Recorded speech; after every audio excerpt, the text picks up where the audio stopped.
I just got a couple new films for the collection. Come check out what I got. So going back a couple days ago, I posted a haul of Wave 5 of the After Dark Horror Collection films, and during my research, I don't know how I oversaw this, but somehow I skipped out on the Blu-ray versions of some of their releases. Now, most of those are double features, and unfortunately they only released 4 before they decided to stop. I assume because they didn't sell as well as they expected. And then I also grabbed the brand new Unearthed Films release of a film as well. So the first film up, I'm going to go ahead and knock out the Unearthed Films release that I believe came out sometime late last year, and that is The Abandoned. I actually don't remember checking this out back in the day, but it did release during the first wave. Although I don't believe it was part of the original 8 films, it did have some like extra part at the festival. So they ended up grabbing it, and then it ended up being part of the first wave.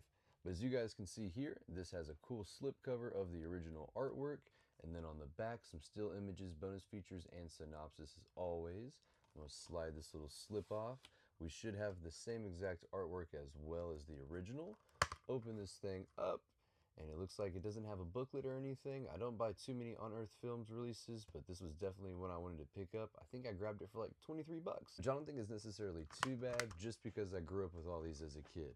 So of course, going on to the second film, we actually have 2 from the first wave as one of the double features, and this is probably my favorite of the 4 packs that I got, which just so happens to be Grave Dancers and Wicked Little Things. Surprisingly, these are the first 2 films that I rented way back in the day from this place called Video Depot, which was like a local video rental shop in my town that my parents used to take me to all the time, and I got these first 2 back in like 2006.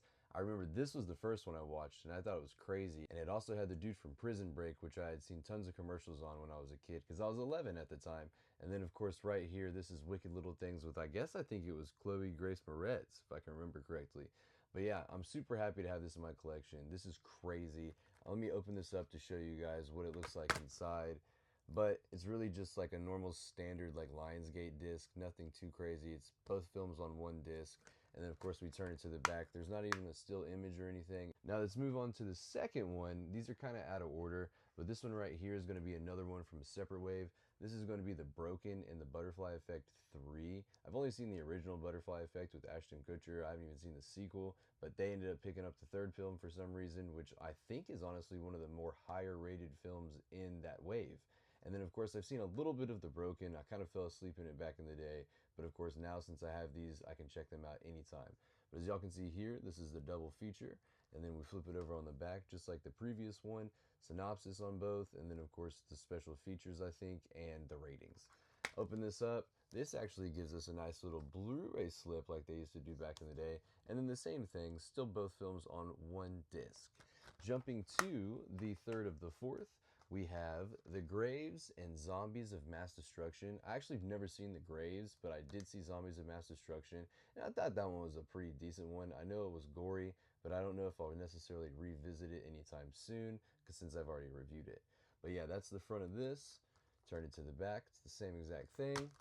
Open it up.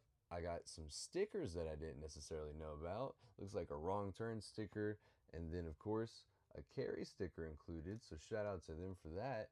And then of course both films on one disc. Last but not least though, this one's actually pretty wild. I don't know why I had to end up paying for this price point for it, but it is what it is, because these were literally like the only copies of each of these sets on eBay, and I did spend anywhere from like $40 to $50 on them, but it's whatever. So I had to have them, in my opinion. This last one is Crazy Eights and Borderland. I've actually seen both of these, and they're both pretty wild, so I didn't necessarily mind spending that ridiculous price tag. I kept it in here so I can remind myself that I'm not the smartest person when it comes to collecting, but I will get what I want if I want it. So as y'all can see here, we have, of course, the films on only one disc as always. Nothing too crazy about this release either, other than that they have them in stunning 1080p. But like I said on the other video, I really honestly wish that they would create an entire Blu-ray box set of every film. I know maybe that's a little bit harder because they might have lost some licensing to them and whatnot. I don't really know what's going on with them, but I would absolutely love to have the entire collection on a Blu-ray set. I definitely know we're not getting a 4K, or at least have them available for streaming somewhere, you know, like the whole collection.